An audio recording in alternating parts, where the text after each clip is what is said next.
Happy New Year, Hearties. Okay, first of all, Sarah and I need to start off right away by saying, we are so sorry. A little bit. The Christmas this year. We had so many movies to watch, so many events, more events than in the past, and I had to go to 2 weddings in Utah before Christmas. At the same time. What On are the the same day. So I had to make sure that everything was completely ready for Christmas before we left on the Monday before Christmas. So I spent all my time doing that. Sarah had work until way too late, if you ask me. It always feels like winter break is like right there and you can touch it, but it's not here yet. and they cut it off so close to Christmas. I know some people. This is about the best. This was about the best it's ever been because there was a weekend. Okay, that's good at least. So it was actually, you had like an entire week. Sometimes there's just a couple days leading up to Christmas. Some people had school on the 21st, which is just insane to me. You know? I was very lucky. We did not go that late, but it still never feels like it's enough time. But we had 0 time to have a scheduled meetup. So we are so sorry, but we have a couple of treats for you in between now and New Year's. And of course, we're going to get started with season 4 soon. And speaking of season 4, I am Cammie, your host, the Hooked Heartie. You all know my co-host, Sarah, the Hawk-Eyed Heartie, and we are bringing you When Calls the Heart Christmas, the season 4 precursor. Episode 0, maybe. Episodes 1 and 2, according to the DVDs. We'll leave it at that. Yeah. I couldn't actually, if anybody's looking for it, I couldn't actually find it on Hallmark Movies Now. No, it's not in season 4 currently. I know where is it? 4. It's in season 0, which I didn't know was there. I went to season 4 and I'm like, how is it not here? It's got to be here. And then I kept scrolling and I found it there. And I have it also in other places, so I could have watched it regardless. But if you are out there, Hearties, looking for it on Hallmark Movies Now, it is there. But keep looking. Just not in season 4. All the Christmas movies are in season 0 right now. And that could be like a holiday thing where they just gather them somewhere. So you could find them quickly during the holidays. It might not be where they always keep them. I am sure I saw them in their seasons previously when I've been watching things by season. But so keep looking. They're there. Okay. Good to know. All right. I've got the question of the day right off the bat. What is Sam? He's an angel. I can't figure if he's an angel, if he's Santa, if he's one of Santa's elves, because he comes right out and says, I'm not Santa. Yeah, I don't think he's lying. But when there's a spot when Abigail calls him an angel and he says, called worse. I've been called worse. He didn't deny it. No. I felt like that was the key. And I mean, I don't know that you need to know exactly what he is, but that's how I took it. Fair enough. I asked Will the same question. And he said, he's Santa. I'm like, no, he specifically said he wasn't Santa. He wasn't. So but he said, well, look at his wagon. If you cover up the M, it's S-A-M. Oh. Okay. I mean, it's a good point. It's a good point. My biggest question along those lines, though, is how does Bill know him? I'm betting that he helped Bill as a boy. And Mr. Rough Exterior doesn't remember. Well, I mean, he remembered. He remembered Yeah. him. He could tell he recognized him. Yeah. And I found it so interesting that he thought that he was someone he had arrested. Yeah. Because that's who he's used to running into. Well, no, but I found it so interesting that then Sam didn't deny that and led everyone to continue believing that history of his, because it played into what he needed to accomplish. Yeah. He needed to be seen as a possible thief. Yeah. Because it led to a lot of other different things. Speaking of thief, that's a very beguiling piece of jewelry that you're wearing on your sweater there. This old thing.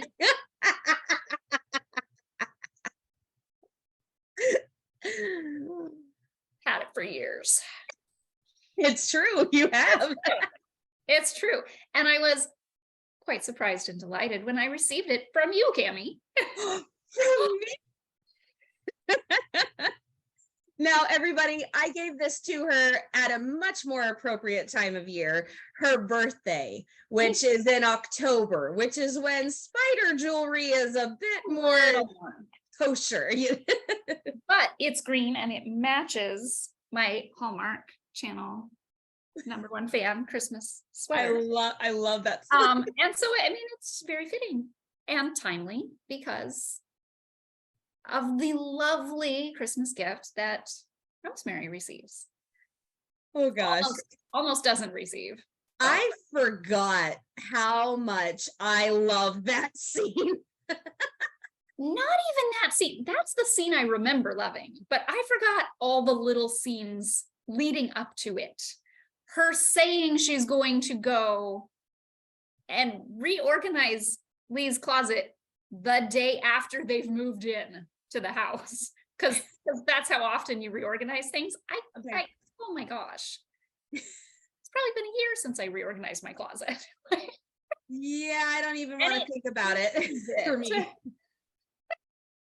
So the next day she's reorganizing his closet. He tells her not to. She clearly wants to 3 times in that scene with him. And then he still doesn't suspect her when it goes missing. Why on earth wouldn't he? It's Rosemary. You don't have to suspect that she's got evil intentions because you know her. No, but suspect that she took it. Why would you not suspect that she at least moved it in doing something? She's the only other person that lives there. It's highly likely she moved it or touched it or did something. Well, the other thing is, how would Sam even know about its existence? And it apparently was at the bottom of the trunk. And it was wrapped. Yes. Seems just so unlikely that it was stolen. It really does, because who would want that? Who would be able to find it and nothing else is missing in the house? No. Well, how would you know? Because they are people of property, so. But they just moved in. I don't know how you'd know with Rosemary moving everything around and decorating. True. And three Christmas trees in that tiny little row house. And in that time period as well. Well, that doesn't, I mean, again, it's Rosemary, so it doesn't surprise me. Yeah, that's very true. I do have to say, though, that's the kind of decorating. I don't necessarily want 3 Christmas trees in my home. There is absolutely no room for them.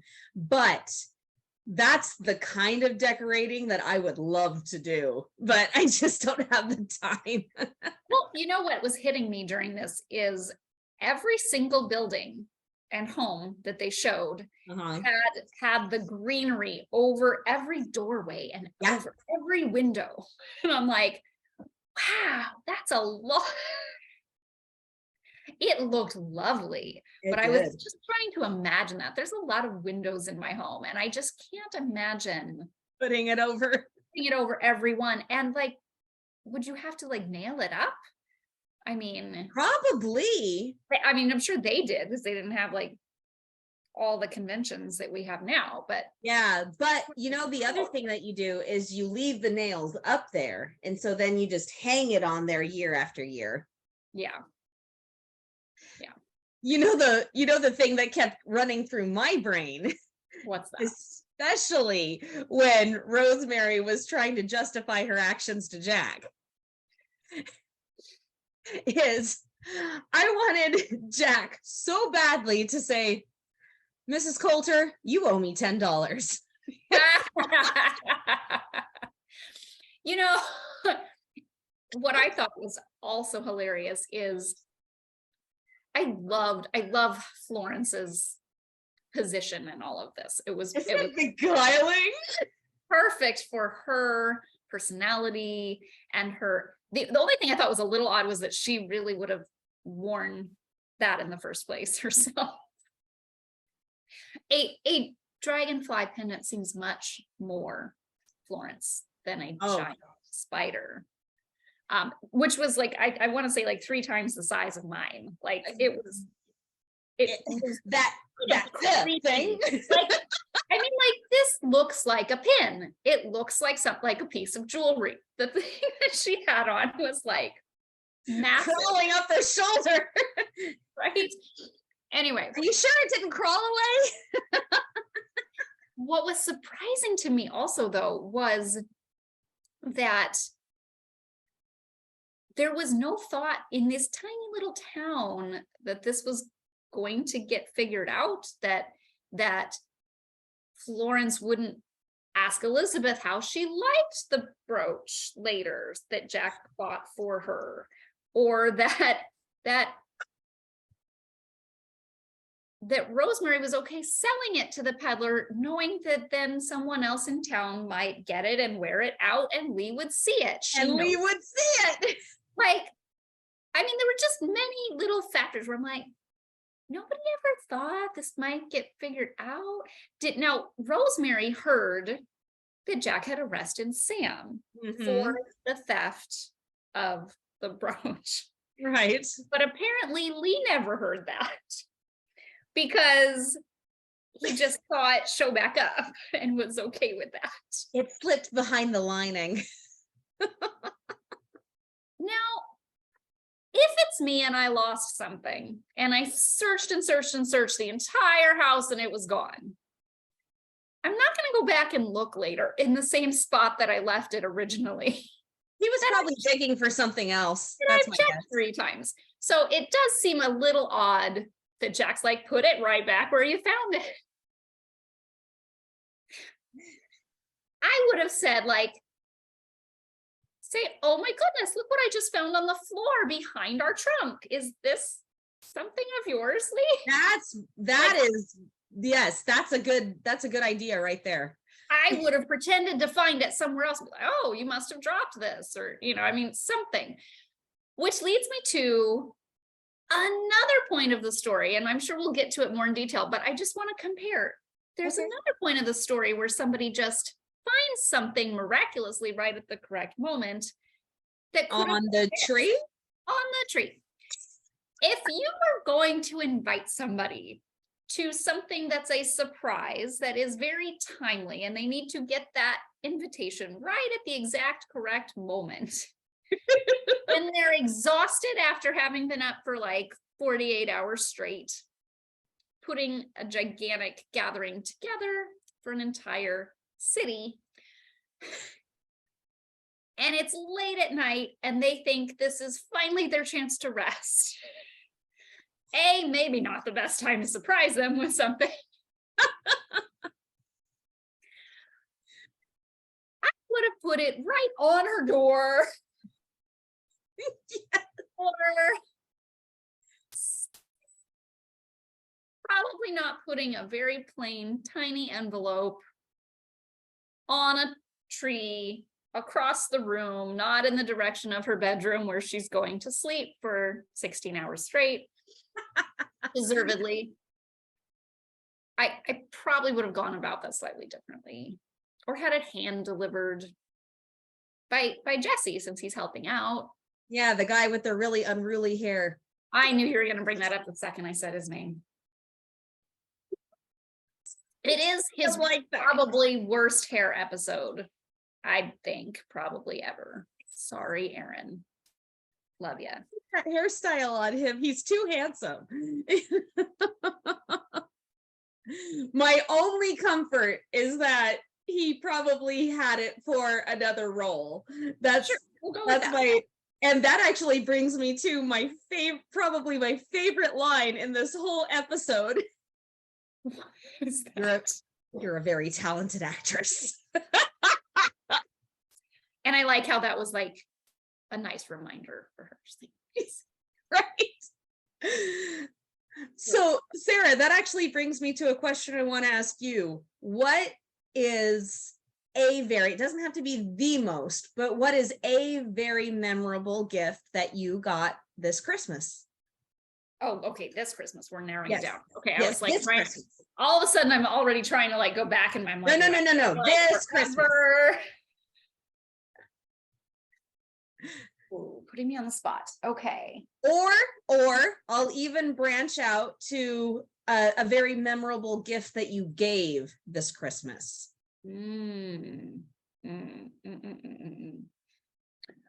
Okay. I don't like being put on the spot like this, you know. You want me to go first? Yes. It's not going to help me remember, though, listening to you. Okay, well, these I'm are trying to buy you time here. These are questions to text me in advance. Right. In the future. Right. Everybody remind me about that. Yeah, please do. So I am using a new spotlight that Santa gave me under the tree this year. Nice. I know. But yeah, it was the last thing I expected. And we do a Christmas sheet that covers the gifts that Santa lays out, because Santa does not wrap our gifts. And so pulled back the sheet, and there it was, a spotlight with my name on it. I went, oh my goodness. Complete surprise. Practical, useful, helpful. Very. Love it. Love it. It was great. And completely unexpected. So awesome. Okay, let's think. Okay, I've got, well, I mean, at least keeping with the theme here, my family did get me Hallmark socks. Nice. They say I have to look at them. I'm wearing them right now. I'm not going to show you my feet, but but they say Hallmark channels on, all my worries gone. Oh, very nice. Very nice. Yes. Well, and judging by the weather that you seem to be having out there, it's a good thing that you have some cozy socks. Yes. But one thing that I caught that had to do with this whole gift giving thing, I never caught before, that Sam said that Rosemary learned a lesson about telling the truth, which is what she needed for Christmas. And I went, all these years I have been watching this movie and I never quite caught that. I guess I was so wrapped up in Jack letting Sam out of jail, you know? Well, I mean, it's kind of funny because he used the example of himself getting something that he needed. Yeah. To like prove the point about Rosemary. Yeah. Which I found really interesting because he didn't even get that it was about Rosemary. I think Jack started thinking, you did this just to get a bed and a warm meal. Like you didn't tell me the truth so that you can just stay in here all night. And like he was even getting that before Sam said anything. When he asked for that coffee, it was almost like he was like, wait a minute. Most people don't like my coffee. You're getting something out of this. Wait a minute. You're supposed to be in jail. And then he started like just spelling it right out for him. Yeah, I wrote it down. I love it because I love that quote. Sometimes the things we don't want turn out to be the things we really need. Mm-hmm. You know, that happened to me in my life. When I was 11 years old, my mom and dad got an assignment from church headquarters for our faith that we were moving to Central America for 3 years. And I was going with them because I was 11 years old. You don't say. I know. I found out later that my brother, my older brother, did, well, one of the 5, but I found out later that he offered to have me go and live with them. Wow. And my mother said, no, she needs her parents. And I was actually talking to my mom and one of my other sisters-in-law about this over Christmas when we were there at my mother's house. But the experience that I had in Nicaragua was something I never wanted. I didn't want it at all. And I needed it so much. And even to this day, I summed it up like this. I would never take it back. I would never change that it happened. It made me who I am, and it shaped my character, and it taught me so many things, but I would never want to relive it. Yeah, I think people can say that about a lot of experiences. Yeah, but it was hard. Yeah. It was hard to go down there as an American girl at 11 years old and make that my life for 3 years. It's hard to be anywhere at 11 years old. Yeah. But there were so many things that I was spared from in the States in 6th grade. I mean, in 7th grade, I left in 7th grade. And there were so many things that I learned and so many people that I met that still influenced my life. One of the weddings that I was attending was one of the guys who served as a missionary under my father. I introduced him to a friend of mine from college, and now they're married. So, you know, and that never would have happened if I hadn't gone. Yeah. So that line hit me hard. That line hit me hard this time around. Yeah. I think that's a really good point. So while we're talking about things that hit us hard, let's talk about good old Frank for a minute. Oh, okay. your face. First scene of this show with Frank. Yes. Him and Abigail talking. I'm literally, again, the last several episodes that we've watched doing our recaps with Frank, every time there's a scene with him and Abigail, I'm like, well, why are they not together? I didn't really ship them when it was live so much. I was like, oh, they're cute together. Yeah. Okay. I'm like, Abigail, you're so right. They really were right. As you know, when you watch the newer ones, I know when I watch the newer ones, I'll start shifting back into my sort of almost Henry Abigail shipping, but I don't know. Frank was quite a good match for her. He was.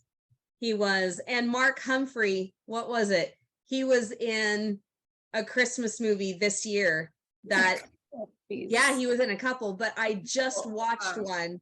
Yeah, I can't remember which one I was watching, but I was like, I was so many. I know. I was watching it with my kids actually, and they went, Mom,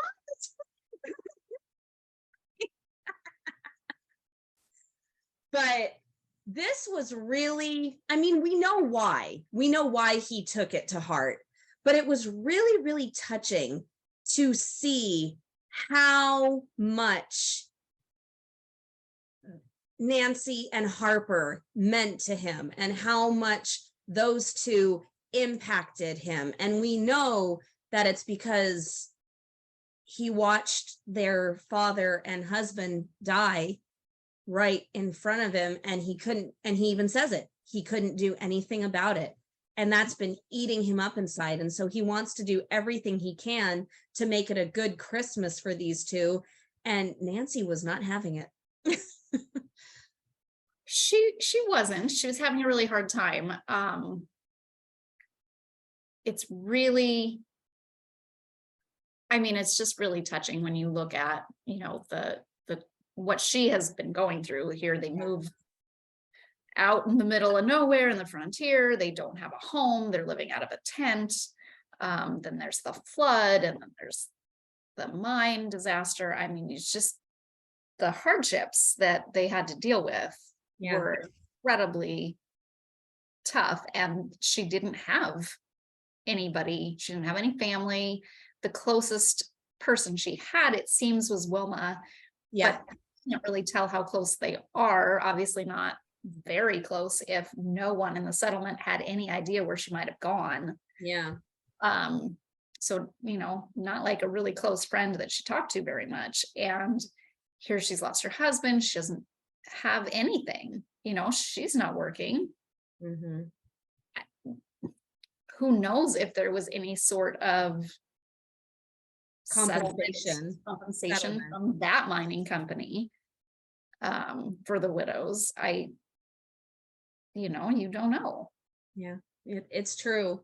It's true. And we made up a name for Nancy's husband, but we found out I did not have a name in his actual episodes that he was in. They don't list him as Virgil, but she says we can't do this Virgil. Not without Virgil. But I know, and I was like, there it is. Thank goodness. You have a name, Virgil Tucker. We're so happy for you to have a name. Because you deserve a name, gosh darn it.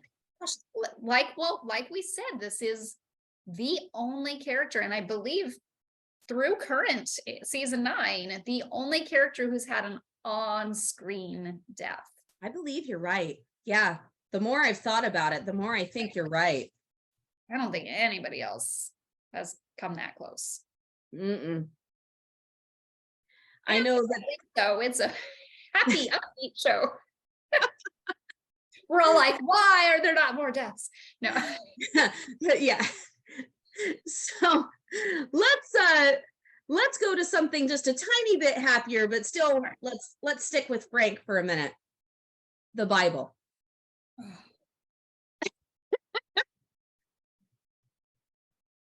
First of all, in the spirit of levity, Sam didn't make much money in Hope Valley, did he? He kept on saying no charge, no charge. I don't feel like he made much money anywhere.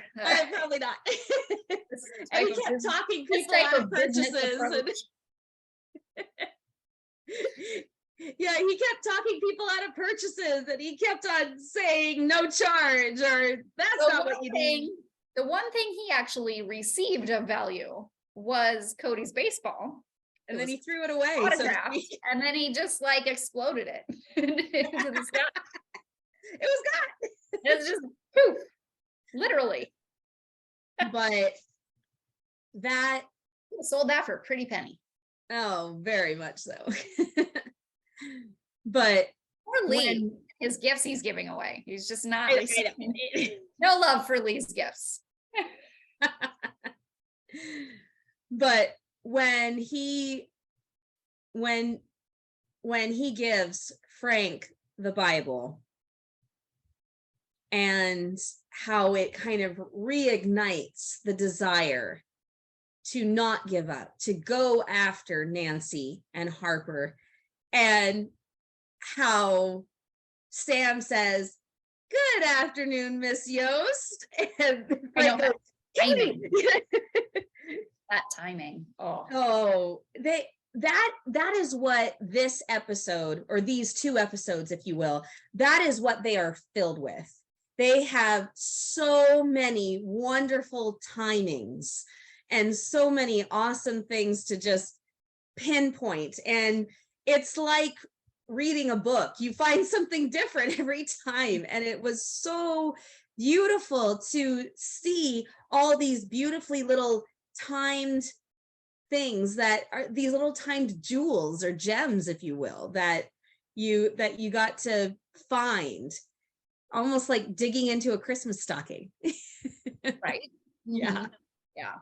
And also it wasn't even just his, I mean, it was his timing, but he did it in a way so that everyone else were the ones having the moments of clarity. Yeah. And, you know, he just drew attention to Katie walking by at the exact right moment. Yeah. But Frank's the one that realized that Katie would have that information he needed. It's amazing how that was just all woven together. This has got to be one of my favorite One Calls the Heart Christmas stories. And Sarah and I were talking before we started recording that this is the first Christmas movie, because the first one was a New Year's movie and it just had a different feel. It kind of went more along with the storyline. It had a lot more fillers. It was more tied to the season, and it was more, I mean, it picked up where the previous season finale had ended, and so it was much more a continuous story of the town and less a standalone story. It still stands up great as a movie, that you could watch and really grow to love the characters if you weren't already following it, but it just had more of a feel of a longer episode or of a 2-part episode versus a standalone Christmas movie. Yeah. But it showed everything that Hope Valley was about. It showed people making sacrifices for each other. It showed the true spirit of Christmas, and it was encouraged by the school teacher. And then it stopped being about getting the parts, and it was just to be kind, which that transition was beautiful. And I loved that it was used on Elizabeth. Not only was she encouraging people, but she got encouraged to be friendly to somebody that she had originally been threatened by. And well, and I think that was also a tiny bit of a nice encouragement for fans, for Hearties, because when Faith showed up in Hope, actually when Faith showed up in Hamilton, people were a little nervous about that. Like, why is this person here? Why do we have this character now? We don't need this character now. Because there, you know, we're going through the Charles fiasco, and we don't need any other distractions. And so I think no more competition. It was a nice kind of message, I think, that they could be friends, and that this could be a positive addition to the town, and just kind of cementing the feeling that I think we were getting about Faith in season 3, but really cementing that just like there's no competition. Like you said, there's no reason to worry. In fact, she's quite open to, say, another handsome man in red serge being wrapped up in a big red bow. I mean, we have no idea what's coming in season 10, so it still might happen. There's hints. You know, at this point, almost nothing would surprise me. Well, I mean, they've hinted at it through the years that there could be a connection with the Mountie. We might still see that for young Faith. Oh, Faith deserves a little happiness. It really does.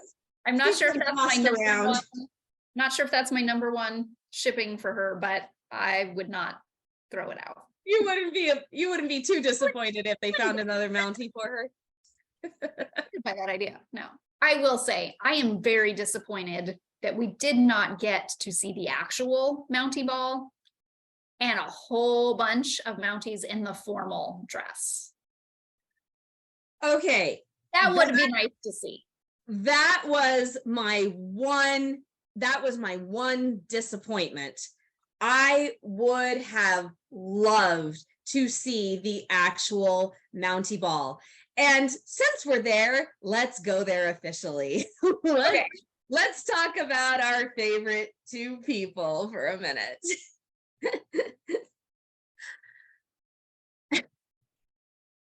I get when I talk about these two, especially when Christmas is involved. It's like a double whammy. It is a double whammy for me, isn't it? But it starts out with that smile and the light in the eyes when he says, "Hey, Bill, you think you could cover for me for about an hour?" And grumpy old Bill, "Go ahead. Consider it an early Christmas present. Consider it your only Christmas present." But just how the simplest of things, they want to do it together. They want to be together for Christmas, even though I do not know how these stories keep on doing these huge demanding orders in 1913, or 1912, and all they have is a train. There's no Amazon shipping overnight, and they're ordering all of these huge things a week before Christmas. Like, why is this not happening 2 or 3 weeks before Christmas? Yeah, but no, that's a little bit. Yeah, but moving on. When he says, this is my second favorite line. Of course, both of my favorite lines are spoken by Jack. Go figure. I'm so surprised. All I want is to make it the best Christmas for you. It's because she's trying so hard to make it the best Christmas possible for everybody, but he wants it to be the best Christmas possible for her. And he does everything he possibly can to make it so, including not going to the Mountie Christmas ball. They make that decision together. And even though it's a huge disappointment that we don't get to see them in the actual ball setting, the fact that they made the decision together to stay and to help get the town ready for Christmas, and in so doing, he keeps another promise to her that all of the families would have dwellings by Christmas.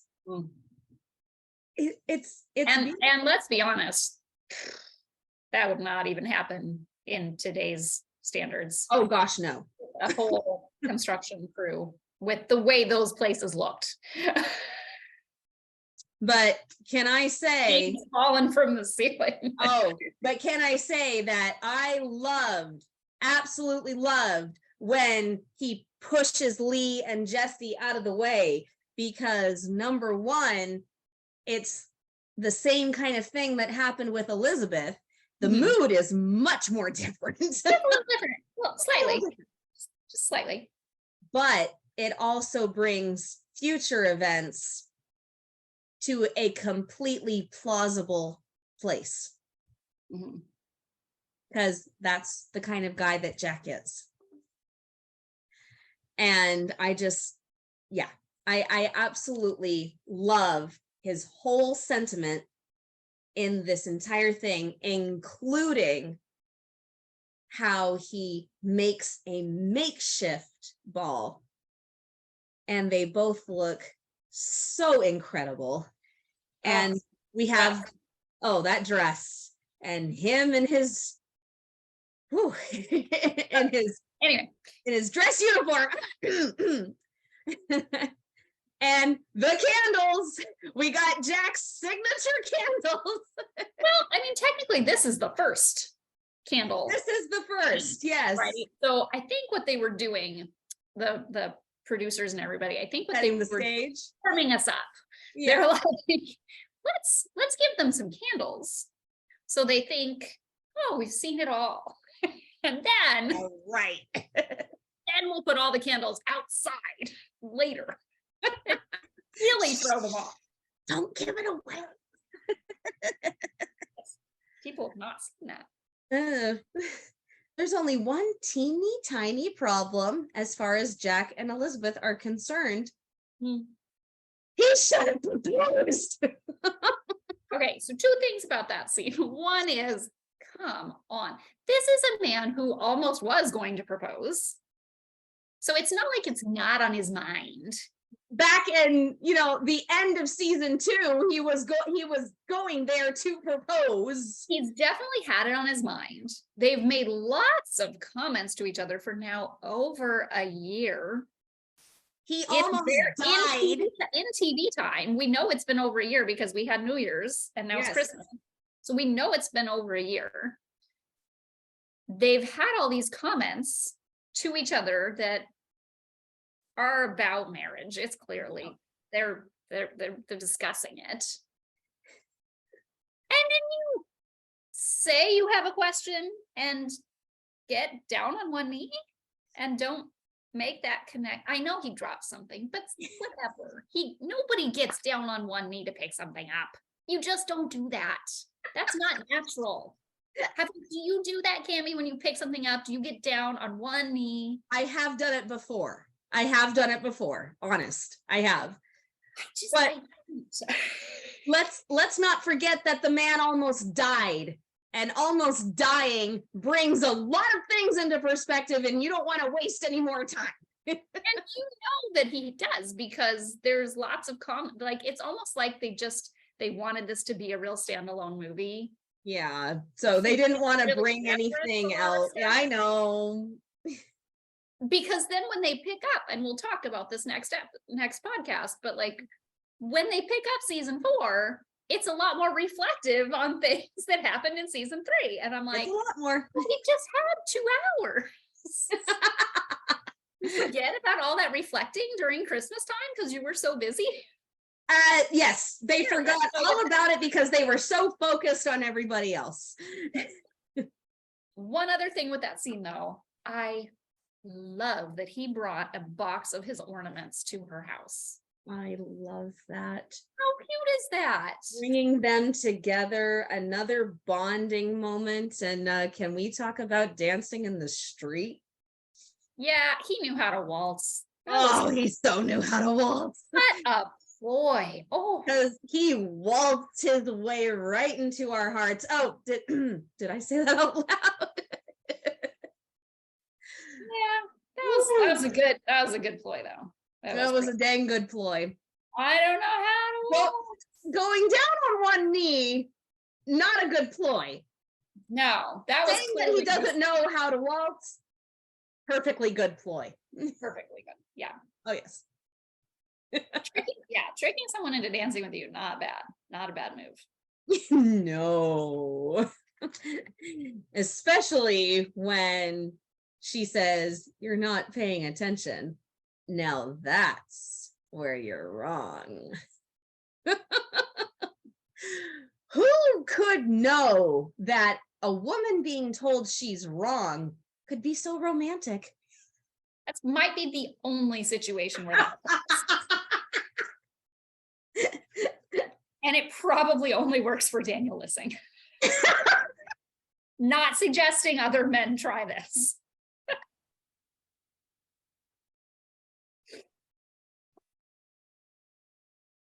All right, to finish up, let's go to the tough nut to crack in this episode, old sourpuss. But That's Best description. Best description ever for Gowan.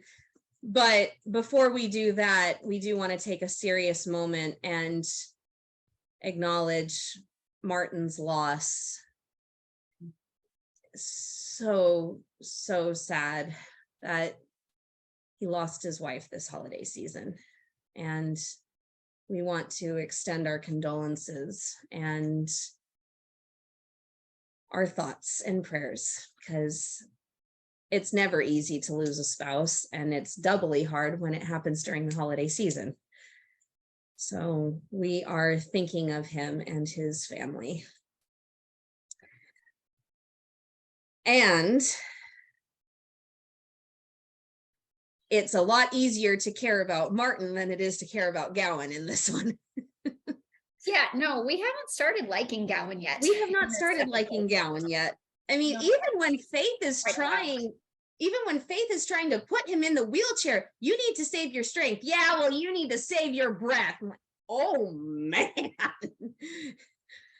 It is funny. She gets a lot of backtalk from her male patients. I'm just thinking of more recent seasons when Bill kind of acts the same way.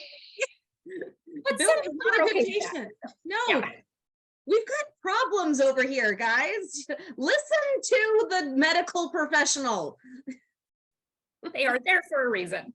Indeed. Oh, goodness. Yeah, I mean, she brings him all the way back from Union City. And he's got a wheelchair to get around. He can walk, but not well. So we hear one mention of Nora. Is Nora coming to take care of you? You needn't concern yourself with that. And then she's gone. Yep. And that's pretty much what I would expect from the type of man that Gowan is at this point. And wonder what happened. Not wanting to discuss that, not wanting to show any vulnerability. Mm-hmm. I really wonder what happened. Well, I think that I think they just didn't have the actress back. No. Talking about storyline, what you punk? Talking about storyline wise.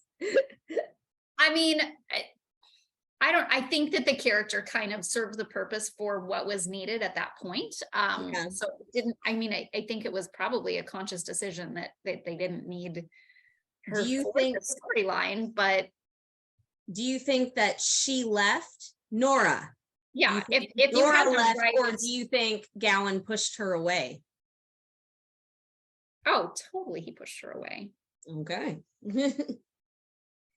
But I also don't think at that point that she would put up with much. I think I envision something along the lines of her saying something very kind and generous, but matter of fact. I am here for you. I will stand by you and help you if you let me. And he wouldn't let her. If you don't, I'm moving on. Yeah, that's a good point. That's a really good point. And also that he needs to be honest with her, because he was very dishonest with her leading up to their accident. I envision her saying, you got to let me in or I'm gone. Yeah. Speaking of honesty, Henry lets a big piece of honesty loose in this one. I don't know that it's honesty. It's what he thinks is true. I cared about what happened to you after your husband passed. That's a big piece of honesty coming from Gowan. That's a big reveal, I think, for him. Yeah, okay. You give me that. I don't know. I still have a really hard time with that specific aspect of the arc, because while there seemed to be some interest from him in her in season 1, it never seemed at that point to be for her own good. It really seemed like a selfish, like, what can I get from this situation Yeah. kind of interest in her. Yeah. And it was more of an obsession. kind of like, yeah, this is almost a challenge. Yeah. Like, she's the one person who would never look at me, so maybe I want to. I don't think any other woman would look at him that way. I mean, the most, okay. The biggest challenge. The biggest challenge. There we go. The biggest challenge of someone to be interested in him. And while I do think that he had some form of remorse because of the situation and some form of maybe guilt and like, I need to take care of her, I need to offer something. And I do think there was something, because I don't think he would have gone into business with her. I don't think he would have entered into any of the cafe stuff with her if there wasn't some bit of respect, some bit of connection, some bit of care. I do feel that. But I don't think that it was well established that there was any real selfless care for her as a person. Selfless, no, none. And I think that it makes sense that was developing over time. You know, now that we're at season 4, I can see where his respect for her grew. I can see where he cared more about her over time. Yeah. And even is starting to feel a bit like she's a friend or more. Bit. But I don't feel like that was, like, I can see it in the way he was saying he felt back then. Like, I don't see that's the one thing I really feel like was kind of a stretch for me, as I was like, I see where you're going, and I see why they wrote it that way for season 4, so that they could build that arc. But it's hard to see it from season 1. Oh yeah. It's very hard to see. And he really sucks it to Abigail when he says, you're feeling morally superior. You can be comforted by the fact that you know that you tried. Like, ooh. While there's a degree of truth, while there is a degree of truth in there, ouch. You know, that is rough and that is harsh. So it mirrored for me, it really mirrored the comments between Cody and Sam. Yeah, that's a good point. Because here you're talking like it makes you kind of have that debate internally of like, is there a selfless good deed? You know, or not Cody and Sam, Sam and Hattie. Oh yes. Why when they're talking and you know, she gives the dog a treat and she's talking about how she wants the part in the play. And he says, why did you give the dog a treat? Because dogs like treats. And so they're talking about, you know, it feels better to give than to receive. And so you are getting an internally good feeling when you give. You are in some ways giving to feel good about yourself, or to feel like you do the right thing. Or, I mean, there is always going to be that spirit of Christmas and everything. But yes, for people that give for the joy of giving, you are getting that joy. Yeah. So there is that aspect of it with Gowan talking to Abigail, like, you're just doing this so that you can feel like you did the right thing. And I think there's always going to be just that tiny little aspect of that. That's probably true, that people want to feel like they gave it their all and they did the right thing. But then that's not the only reason. Yeah. But then Abigail really learns a lesson from Cody, and hearing that he gave up that beloved baseball so that Maggie could have her Christmas wish of a bitty Betsy. She realizes that she needs to go to Henry with unselfish motives, but she needs to not be afraid to tell him that she needs him. Yeah. And you know what? Abigail has had to rely on herself so much. And she's been the one that others come to, that I think she's scared. She's scared to tell somebody that she needs him. And so for her to be able to say, I need your help, that was a Christmas present to Henry. Well, and I mean, she's said that to other people, but to say that to someone who she's had Like Gallant. Yeah. Yeah. And who is actively pushing her away. Right. Okay, so final two bits. Number one, did you know that this is not Terrence Kelly and Kevin Smith's first project together? I feel like I may have known that, but I'm blanking. 1995, Hallmark Hall of Fame. Mm. Terrence Kelly played the captain of the Carpathia, who the ship that rescued the Titanic survivors, and Kevin played First Officer Lowe. Oh my goodness. And they had one scene together where he is reporting what happened to the captain of the Carpathia. And he starts to get all emotional, and the captain excuses him. Both of their performances were incredible. And it starred a then very unknown Catherine Zeta-Jones. So there's your little bit of trivia. Very good. Very good. Yeah. I don't think they had any scenes in this movie together, though. They didn't have any scenes together directly, no, which is kind of sad. But I wonder if they did a whole Calvin dance, you know. And I should have mentioned this when we were talking about Elizabeth and Jack, but can I just say, this is one of the things, it's so small, it's so little, but it's something that makes their relationship so real. It's the hands. When Elizabeth is wishing for snow on Christmas Eve, and she's walking ahead, she doesn't want to quite let go, but then she does, and Jack is reaching out until the very last minute when he has to let her go finally.